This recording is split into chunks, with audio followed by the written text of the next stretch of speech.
but really try to work it out.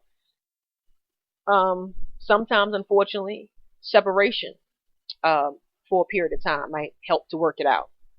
Sometimes the heart grows fonder when there's absence in play. Okay, but again, that's you all's choice. I'm just throwing out some things. Then the choice is yours to leave, but due to it being a marriage, I will put a little more effort into it before calling it quits.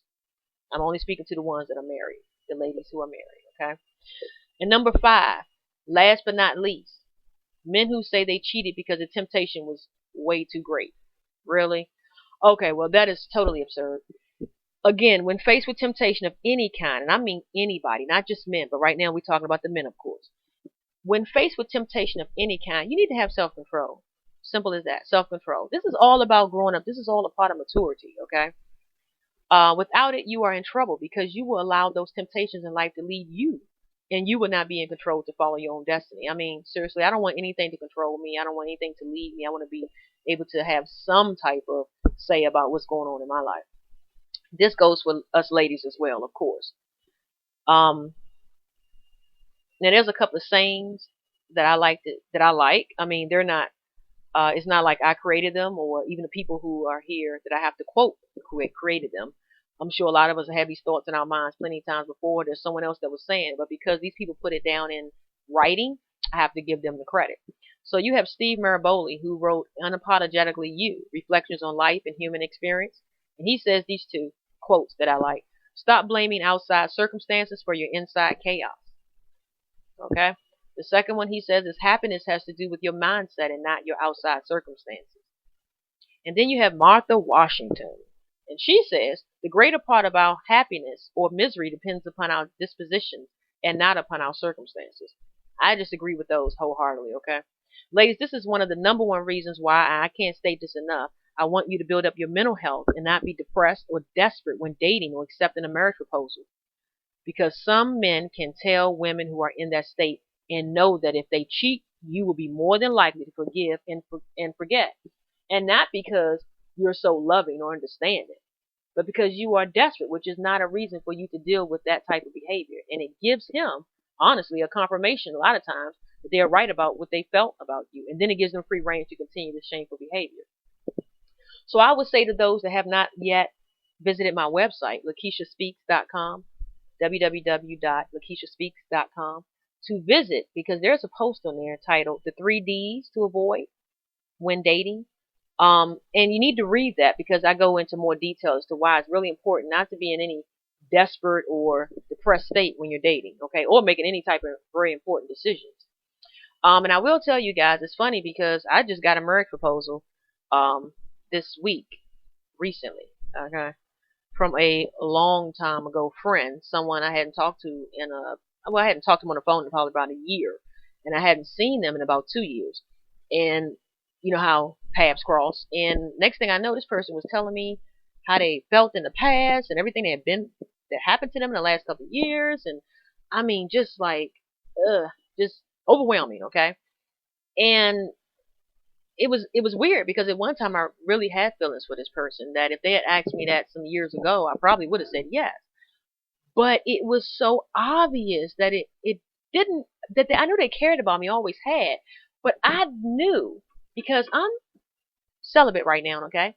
And I've grown a lot since the last time I saw them.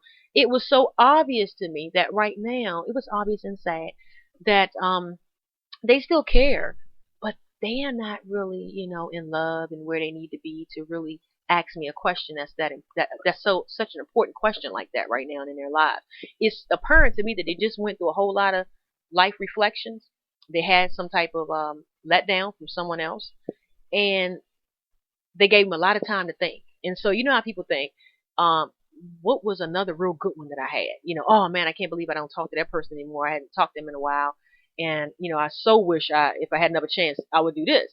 And it was like he was so excited that he had gotten back in touch with me that he couldn't even hold out, ladies, okay? He couldn't wait to try to like take me on a date or try to do something that would have been put a little more effort to it, even though I wouldn't have said yes anyway.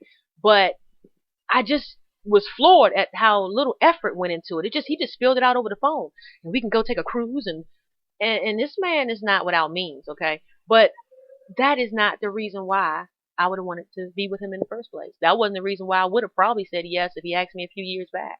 So it was really sad. I was able to think clear, but I could tell this person wasn't thinking clear. They were totally being led by their emotions, and I think I did us both a favor. So of course I said no, but I felt bad. I have to admit, and so it did take me some few conversations after that to really speak to the person, let them know how I felt without trying to hurt them further, seeing as how I, said no. But yeah, so that's a really good example of what I've been trying to tell you guys, and I did not see that coming. So I just experienced something that gave me an opportunity, recent opportunity to put in effect what it is I'm always telling you guys. And so it was really, I mean, because I want to get married just like anybody else, and it was a little bit tempting when I first heard it because it sounds nice when someone says something that makes you feel like, oh, they really want you, especially something that important. But no, it was just a few seconds. I was like, oh wow, I was flattered. But then I had to snap out of it, and I was like, oh no, this is not going to be it. So anyway, so I say it again, ladies, if a man cheats on a woman, I don't care what excuse he gives, there is nothing wrong with you. It is all him.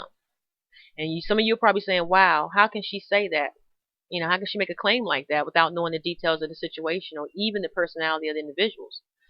And I believe I've already given you that answer, but I'm going to go over it again because as I've shown you with a few examples, there are different reasons why a man may cheat. And some of them, ladies, we may have played a part in it, or we could have done something better. We could have made better decisions, better choices while we were in the relationship. I'm not saying that it's always the other person's fault. Sometimes both parties, they share some blame, but not to the point of a person making a decision like that to go out, to step outside a relationship. No, you can never convince me of that. No matter what he says, he has an option to choose. He has an option of choice, like you and I, and he could choose to leave the relationship if he's that unhappy. I believe there is never a good reason to cheat. There's always something else that can be done before that comes into the situation. I truly believe, Lakeisha, okay, truly believe people, and not just, women and not just men, but ladies, us as well, people who cheat, okay, are very weak at that moment that they make the decision to do that. I don't have much respect for people who do that. The choice to cheat is a selfish act, period. It's all about them. And they have what it was within them to not make that decision if they really wanted to. Okay? Because my thing is, if it's going too far to the point where they feel like they can't help themselves, then they got some other kind of problem. Okay? Like, what do they call it? Oh, I forgot what they call it. When you have to go to these meetings for people who are like sex addicts. Yeah, that's what I'm thinking. Then that's a problem. I mean, that still has nothing to do with you. Okay? Either way, what I'm trying to get you to understand is people have choice.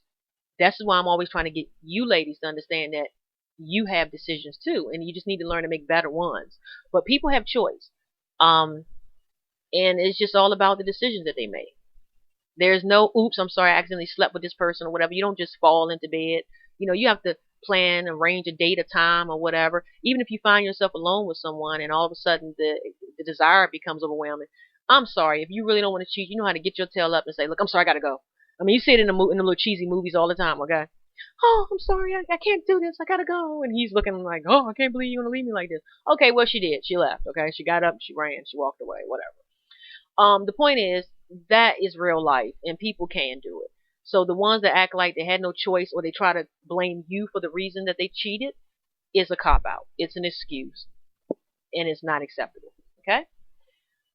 Well, that's all I have to say on that topic. And as usual, thank you for listening, and I hope something said here helps someone. I wish you all the best, ladies, and much success in coping with life challenges. And until next time, I love you, ladies, and good night.